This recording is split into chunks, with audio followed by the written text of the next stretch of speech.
Graham with Nick and Elle there. Eva, can you start us off telling the story of how the series came to be? I think it was Elle that first approached Rufy, the author, right? Yeah, Elle read the book and was really interested in it. Elle actually read the audiobook. If people want the full experience, listen to the amazing Elle Fanning narrated audiobook of Margot's Got Many Troubles. But it was a combination of Elle, Nicole Kidman, David E. Kelley, and A24 that came on board at first, and Apple, right? Am I right, Matt?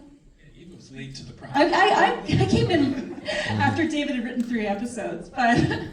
Yeah, it was, we got the book at the same time a lot of other people had gotten the book, and there was this bidding war that sort of came out of nowhere very quickly, and we started hearing whispers that Elle was looking at it, A24, Nicole, and we figured instead of fighting, why not just join forces and go after it together, and that's what we did, and over the course of a weekend closed the deal, and as I joked, Eva then came on pretty quickly after that.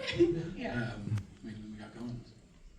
And Matthew, how involved was Rufy in the day-to-day of the show?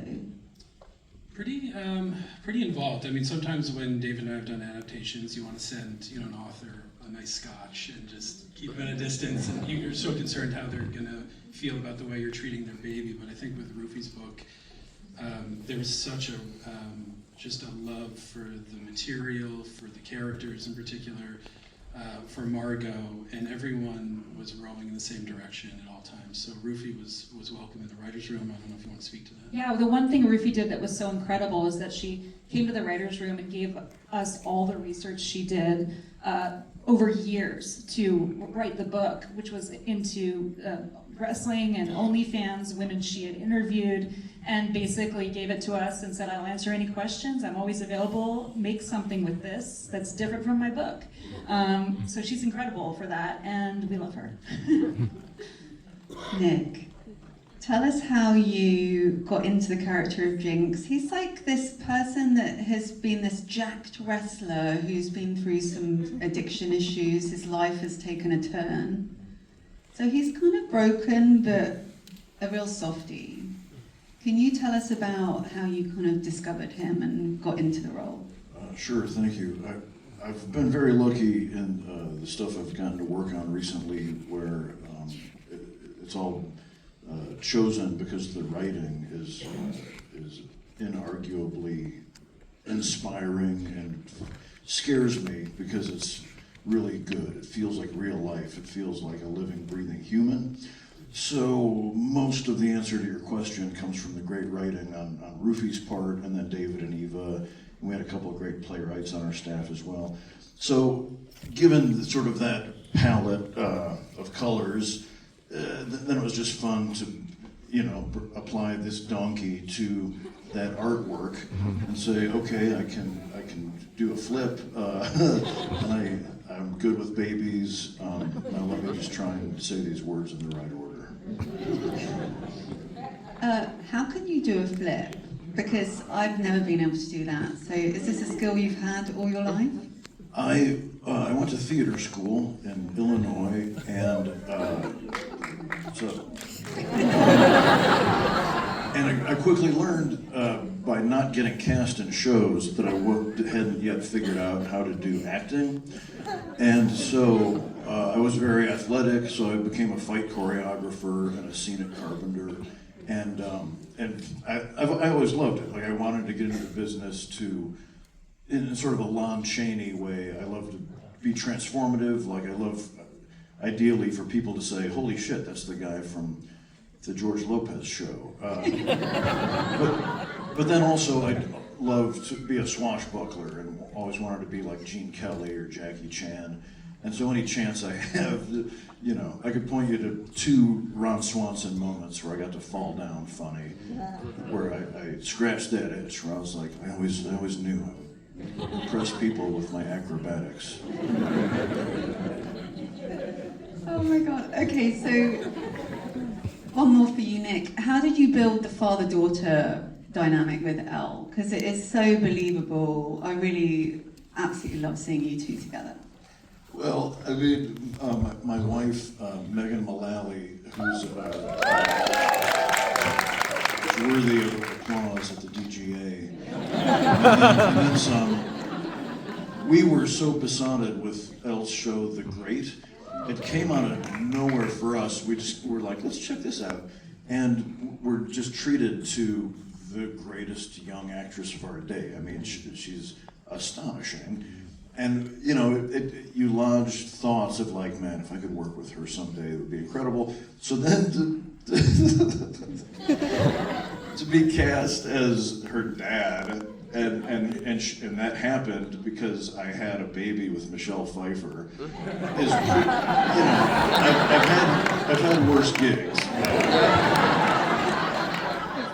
And so, I mean, the challenge was showing up and doing these scenes with Elle, who I think was 28 when we were shooting, who is just, it's like theater school. Like, I had this problem working with Michael Keaton on a movie. Like, when you get to that level of A-lister, they make a terrible actor of me, because I'm sitting there in my head thinking, Jesus Christ, how can you do that? Like, each take was such a master class and so moving, and I can't believe I'm sitting here at this table with you, and I'm here, oh fuck, it's my line. And so, I would go back to that theater school and say, I think I figured out acting, because people are buying what I'm putting down, even though I'm doing a terrible job. So I mean, but ultimately, it's all in these scenes, you know. These scenes have parental affection and sort of masculinity combined with vulnerability and absolute fallibility, and I have most of those things in my toolbox. So doing that with Elle is just a pleasure, and the challenge is just always trying to rise up to the level of the writing, because it comes off the page feeling electric and messy like real life, and so they went with a messy actor. Fantastic. Mirren, your costume design on this show is next level. Just to explain for anyone that hasn't seen Margot's Got Money Troubles. I've seen it. Thank you. Thank you. Keep watching. There's 4 more. Just the one. Anyway, Elle's character, Margo, has an alter ego on OnlyFans called Hungry Ghost. And that alter ego is kind of like how would you describe it, Mirren? It's like a comic book, sci-fi, fantasy character, right? Yeah, she's sort of like a Barbarella 60s alien. That's the inspiration. How did you even begin with these costumes? Because they are incredible. It's like a whole other planet. Well, first research and going deep into lookbooks and their character and what I think they would wear. And I think for Margot, she really is a combination of her mother and father's style. They're all a bit attracted to sparkle and flair, and so she has a combination of that. And one tie I like to make was one of her colors is red, and her father's wrestling costume is also red, and so little things like that. I always say that she probably shops from her mother's closet a bit, yeah, she's quite eclectic, and she's a bit of a slob, so we also said like she would kind of just pick up what's on her floor and put it on for the rest of the day, but in a very cool vintage way. But I mean, every single one of these characters was written on the page, and so it was just a matter of sort of finding them in the fitting as well, and what felt comfortable to them and their character. You did an amazing job. It's really special. Eva, what were some of the pivotal things that you knew had to be honouring the original novel that were kind of points of, I guess, challenge to get in there?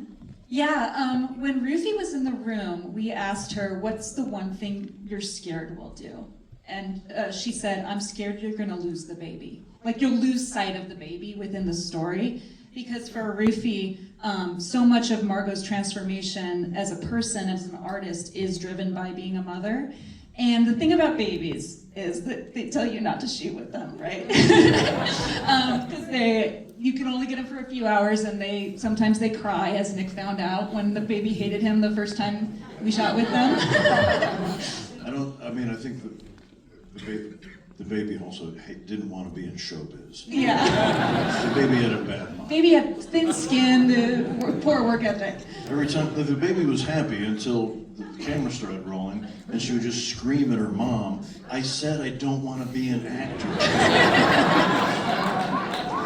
But so we were like, we knew the baby was going to be really pivotal. And what ended up happening was Elle Fanning, because she's brilliant, said, "I want there to always be a human baby, not an animatronic, not a rubber baby. If I hold a real baby, it changes the energy in the room."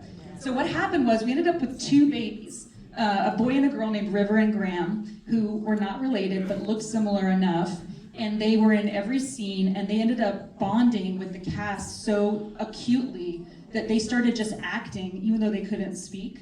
If Nick was holding one of them and looking concerned, the baby would look in that direction and also like mimic the situation. Guys, you'll see it in the show, it's nuts. And they stopped looking at the camera, they stopped looking at the boom mic, they just became the character. So it was the thing we were the most scared of, and the thing that paid off the best was creating a relationship between the cast and River and Graham.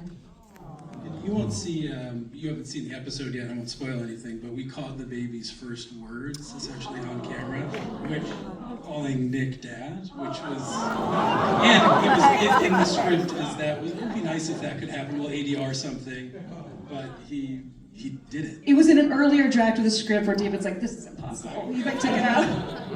And then, baby called Nick Dad. And then and then the baby dies. You've seen the show.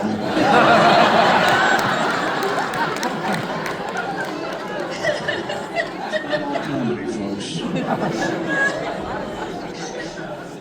Okay. Thank you. I did want to ask you about the 2 girls that you guys found to play the OnlyFans cohorts with Margo, because they are amazing and they were a real find. Can you tell us about them? Yeah, I mean, David Rubin and Matt Lander, who we worked with on Big Little Lies, came into cast, and I think part of what Eve was talking about when she's, we've got real babies, real wrestlers, when Nick is doing his scenes, we wanted someone who had been in that world, not just, acting lines on a page, but could also speak to those scenes, and in fact, Eva was really collaborative with them when it came to writing those scenes, and they had some really great thoughts about how to change things, how to make them a bit more realistic. But Lindsay Norrington, who a lot of people saw in Nora, was fantastic, and Rico Nasty, who for the most part was a musician. I think this was her first acting. She'd never acted before, her first day on set. And when you do something like that where 2 characters are constantly in a room together, it's the chem reads that are really important. And we were having different partnerships, and as soon as those 2 women were in a room together, it was like they'd known each other their entire lives. And it was really fun to work with. In fact, it's already come out in episode 4. Lindsay's on a stripper pole talking about sort of that Margo hasn't thought about what she's doing. She's green to this, she's doing something really dangerous. And Lindsay said, "Okay, while I'm doing this speech, I'm gonna do the most dangerous stripper move I know and drop from the ceiling headfirst into the ground," which she does. And she did that. If you watch the scene, her side of her body is completely red when she opens the door. And people are like, why did you get sunburned? She's like, "No, this is my 50th take that I've done this stripper pole move." And the both of them are just incredible to work with. They're amazing. I'm out of time, but really quick, season 2. Watch season 1, whoever that was, and hopefully we get season 2. We need people to watch season 1 right now. I watched it in Apple Vision Pro, and it was so amazing in Apple Vision Pro. Whoa! Thank you for that. That's really good to know. Thank you. All right, so unfortunately we're out of time. Thank you so much. Thank you, and give it up for Margo. So good. Thank you.